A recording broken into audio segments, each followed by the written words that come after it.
মানুষের অনিবার্য অঙ্গের একটি হৃৎপিণ্ড, অন্যটি মস্তিষ্ক। উভয়ই ভিন্নভাবে গুরুত্বপূর্ণ।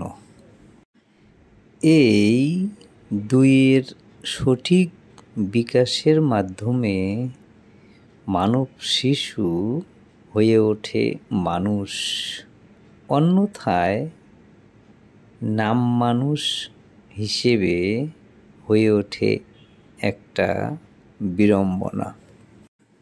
হৃৎপিণ্ড ধরে রাখে আত্মার স্পন্দন এবং স্পন্দনের কম্পনে কম্পনে জীবনের যত অনুভূতি, আনন্দ, সুখ আর শান্তিতে হৃদয় মুগ্ধ হয়। আবার দুঃখ, বেদনা আর অশান্তিতে ভারাক্রান্ত হয়ে ওঠে, ব্যথিত হয়।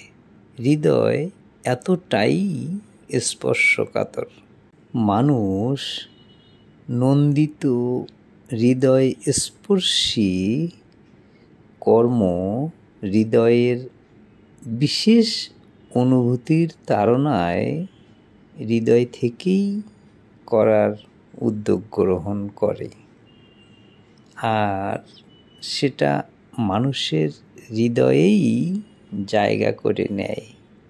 মানুষের মানসিক বিকাশ বা মানবিক গুণাবলীর বিকাশের যাবতীয় বিষয়সমূহ হৃৎপিণ্ড বা হৃদয়জনিত।